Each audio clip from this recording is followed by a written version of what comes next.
Hello friends, आपका स्वागत है आपके यूट्यूब चैनल सैनिक एकेडमी पे। मैं नेहा मैम आपको हिंदी का जो टॉपिक आपका जो चल रहा था उसमें आपके पहला जो टॉपिक था वर्णमाला, उससे संबंधित जितने भी क्वेश्चन बनते हैं या टॉपिक बनते हैं मैं उससे रिलेटेड आपका वीडियो डाल चुकी हूँ।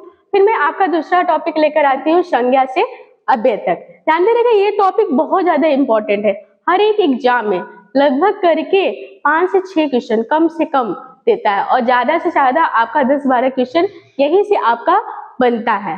तो जानते रहिएगा कि मतलब कि ये आपको हमारे साथ में देखिए आपको नोट्स बनाते चलिएगा, जो मैं भी बताऊंगी उसके साथ रिलेटेड नोट्स बनाते चलेगा और फिर मैं यहाँ पे हर एक चीज लिख दी हूँ, आपको अलग से कोई चीज की जरूरत नहीं होगी। आप मेरे साथ नोट्स बनाते चलिएगा और फिर उसका रिविजन करते जाइएगा।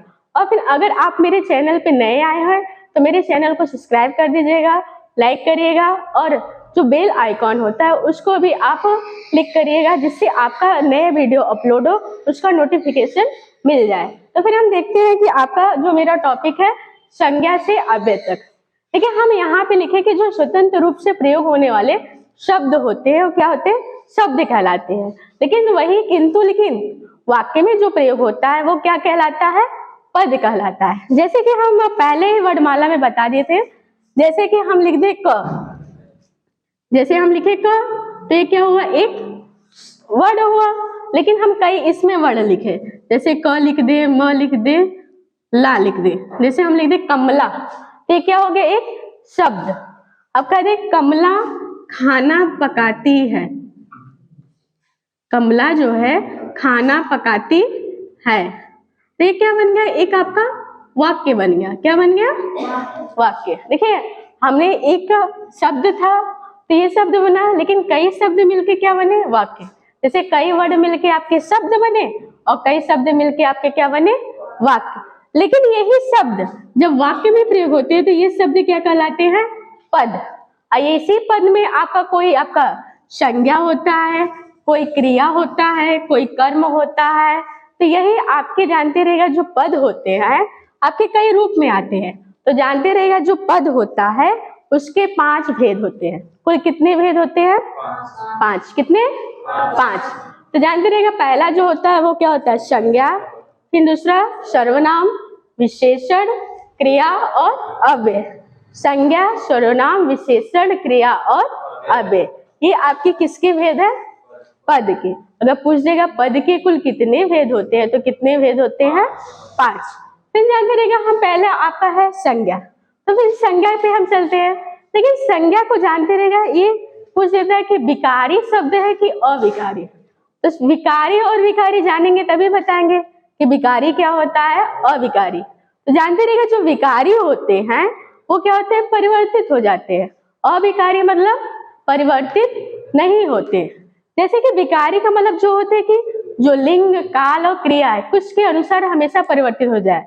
जैसे कि हम कह दें कि कमला खाना पकाती है, इसको अगर जैसे कि काल के अनुसार चेंज करें, जैसे कि भूतकाल में चेंज करें तो कमला खाना पका चुकी है, बदल रहा है ना, पका चुकी है, पका मतलब चेंज हो जा रहा है। तो जो बदल जाए वही क्या होता है आपका विकारी शब्द। तो फिर देखते हैं कि आपका जानते रहिएगा, बस एग्जाम में आपसे पूछेगा कि संज्ञा कैसा शब्द है, विकारी की अविकारी, तो कैसा शब्द है, विकारी। फिर जानते रहिएगा संज्ञा। अगर संज्ञा होता क्या है, संज्ञा, संज्ञा होता क्या है, तो संज्ञा तो देखिए जानते रहिएगा संज्ञा का अर्थ होता है नाम या किसी व्यक्ति, वस्तु, स्थान के नाम को हम क्या कहते हैं, संज्ञा। हेलो बचपन से ही परिभाषा जानते होंगे संज्ञा का कि संज्ञा किसे कहते हैं, तो तुरंत बोलेंगे किसी व्यक्ति, वस्तु, स्थान या के नाम को क्या कहते हैं, संज्ञा। लेकिन संज्ञा का मतलब ही होता है नाम। तो पूछ देगा संज्ञा का शाब्दिक अर्थ क्या होता है, तो क्या होता है, नाम। इतना आपका परिभाषा स्पष्ट हो गया कि संज्ञा की परिभाषा क्या है, जिसमें किसी वस्तु का, किसी व्यक्ति का या स्थान का नाम हो उसे क्या कहते हैं, संज्ञा।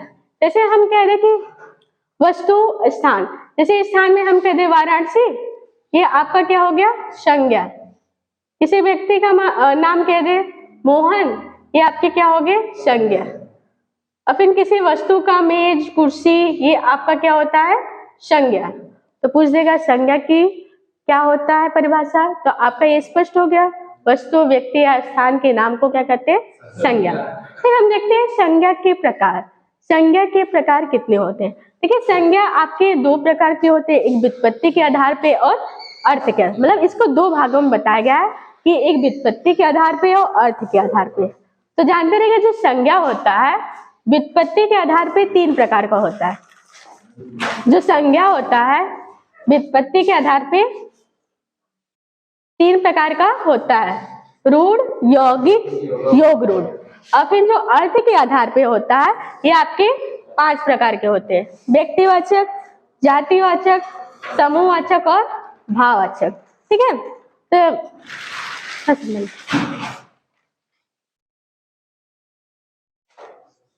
ठीक है, आपको देखिए व्युत्पत्ति के आधार पे हम देखते हैं रूढ़, यौगिक और योग रूढ़।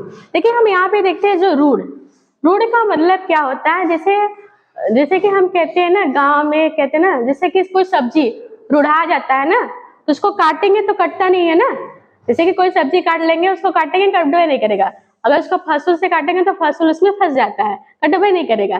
कोई भी सब्जी जैसे कि कहते हैं ना गाँव में जो रूढ़ हो जाता है तो कटता है, नहीं कटता है। ऐसे ही समझिए कि रूढ़ शब्द, जो रूढ़ शब्द होते हैं उसका खंड ही नहीं होता, मतलब वो कटता ही नहीं, ऐसे शब्द क्या कहलाते हैं, रूढ़ शब्द। देखिए यहाँ पे है जिस शब्द का सार्थक मतलब खंड ना हो सके उसे शब्द को क्या कहते हैं, रूढ़ शब्द। जैसे आपका होता है दिन, रात, घर, मुंह और घोड़ा। देखिए आपके एग्जाम में सिंपल से पूछ देता है कि जो दिन है या फिर जैसे कोई शब्द दे देगा, पूछ देगा कि आपके रूढ़ शब्द है कि यौगिक शब्द है कि योग रूढ़।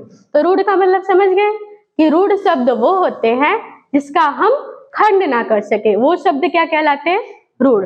जैसे हम कह दे दिन, कह दे दिन में कोई खंड होगा, रात कह दे खंड होगा, घर कह दे इसमें कोई खंड नहीं होगा। तो ऐसे शब्द जिसका खंड ना हो क्या कहलाएंगे, रूढ़। फिर देखिए आपका दूसरा है यौगिक। देखिए यौगिक मतलब जो दो शब्दों से मिलकर बना हो। देखिए यहाँ पे ना जो शब्द दो या दो से अधिक शब्दों से मिलकर बना हो उसे हम क्या कहते हैं, यौगिक। जिसमें कि आपका जानते रहिएगा कि यौगिक शब्द दो शब्दों से मिलकर बना हो, जिसमें आपका विद्यालय, ये आपका लंबोदर नहीं होगा, जैसे कि विद्यालय हो गया। फिर आपका होता है पाठशाला,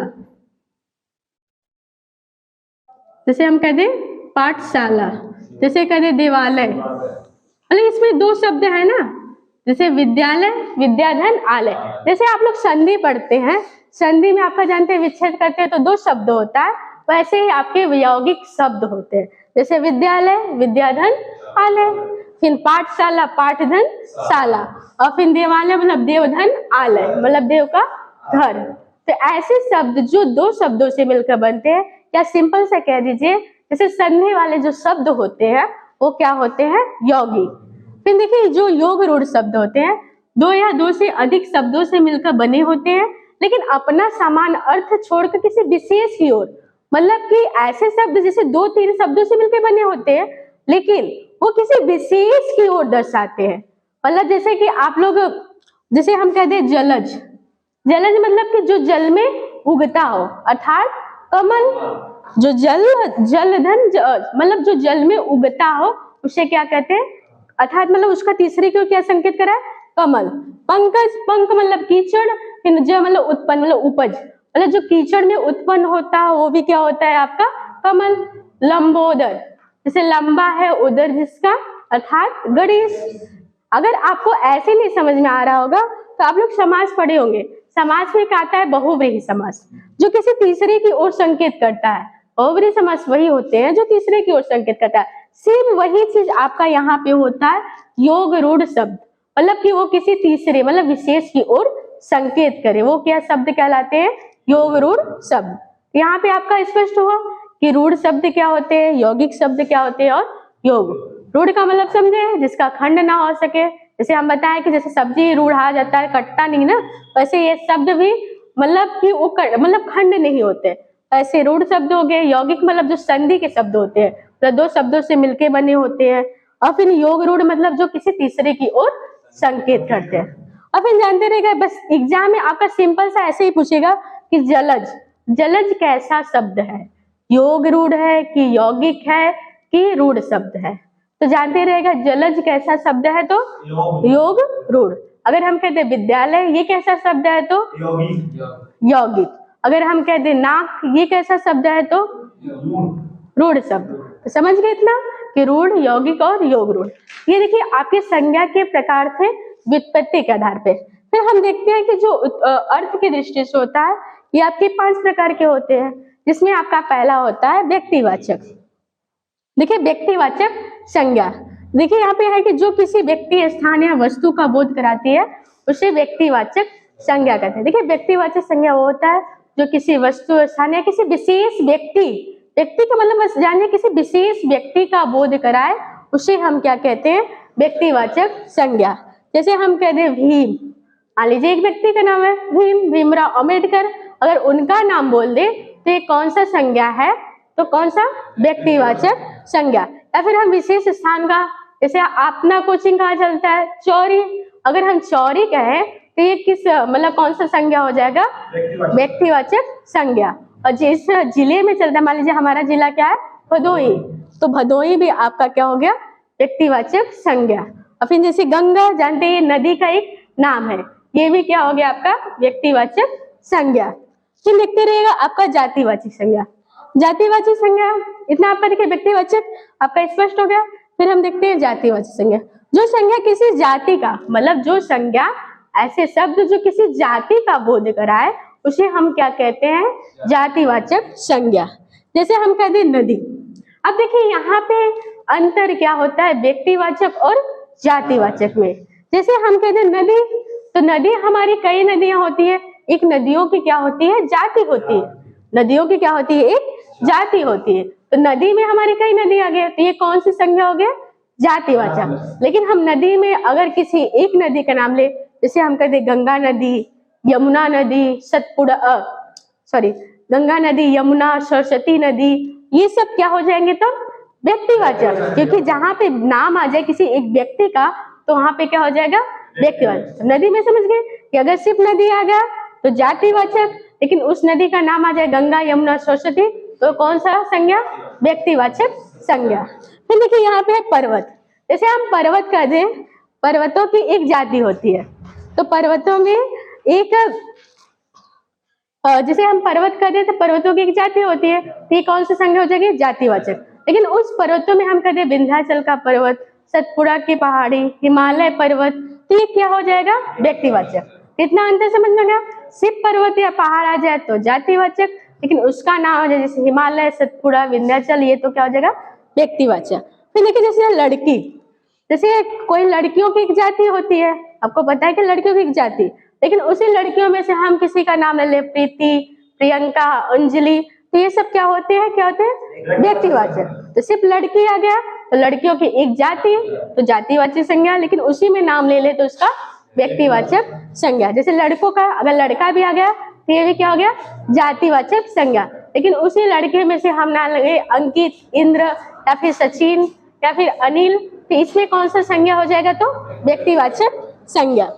फिर देखिए पेड़ या फिर वृक्ष, जैसे हम जैसे जो पेड़ होता है, पेड़ों की भी एक जाति होती है, लेकिन उसी पेड़ में हम ले ले आम का पेड़, नीम का पेड़, अमरूद का पेड़, तो ये सब कौन सा संज्ञा हो जाएगा, व्यक्तिवाचक संज्ञा। कितना अंतर स्पष्ट हो गया, जातिवाचक और व्यक्तिवाचक। फिर देखिए हम अगला जो संज्ञा है, समूहवाचक संज्ञा। समूह का मतलब समझते हैं, झुंड। ऐसे संज्ञा, ऐसे शब्द जो किसी समूह का बोध कराती हो उसे क्या कहते हैं, समूहवाचक संज्ञा। समूह एकदम सिंपल सा है कि ऐसे शब्द जो हमें किसी समूह का बोध कराए, दो या दो से अधिक लोगों का बोध कराए, वो क्या होता है, समूहवाचक संज्ञा। जैसे कि समूह में हम क्या रहते हैं, जैसे मेला देखते हैं ना, मेला में क्या होता है, भीड़ होता है, तो वो क्या होता है, समूहवाचक संज्ञा। जैसे हम कहते हैं झुंड, झुंड का मतलब ही होता है समूह। जैसे हम कहते हैं कि भेड़ों का झुंड, भेड़ हमेशा झुंड में ही रहते हैं, तो भी क्या हो जाएगा, समूहवाचक संज्ञा। जैसे हम कहते हैं टीम, जैसे किसी का टीम हो, चाहे क्रिकेट का टीम या फुटबॉल का टीम, जो भी टीम होता है किसी एक व्यक्ति का नहीं होता, उसमें कई व्यक्ति आते हैं, तो भी क्या होगा, समूहवाचक संज्ञा। जैसे हम कहते हैं सभा, एक जो भी सभा बनता है किसी एक विशेष व्यक्ति का सभा नहीं बनता, तो क्या होता है, कई व्यक्तियों का सभा होता है, तो भी क्या हो जाएगा, व्यक्तिवाचक समूहवाचक संज्ञा। फिर सेना, सेना भी जानते हैं आप, कई समूह में होते हैं, वो भी आपका क्या होता है, समूहवाचक संज्ञा। देखिए आपका जो अर्थ की दृष्टि से था, मैं यहाँ पे 3 संज्ञा आपका स्पष्ट हुआ है। फिर मैं अगले वीडियो में आपका जो 2 संज्ञा बचा है, आपका द्रव्यवाचक और भाववाचक, इस पार्ट को मैं लेकर आऊंगी और फिर उससे जो रिलेटेड क्वेश्चन बनता है उसको भी लेकर आऊंगी। देखिए मैं इस जो अगला वीडियो था, अगले पार्ट में, तो फिर मैं अगले पार्ट में आपका जो बचा है 2 वो लेकर आऊंगी और आप लोग इससे नोट्स बनाते जाइएगा। फिर मैं अगला जो पार्ट होगा उससे बहुत ज्यादा इंपॉर्टेंट होगा, उससे जो संज्ञा से रिलेटेड क्वेश्चन आते हैं और फिर क्या अंतर होता है कि कभी व्यक्तिवाचक जातिवाचक में होता है या कभी व्यक्तिवाचक समूहवाचक में आता है, उससे संबंधित मैं प्रश्न लेकर आऊंगी।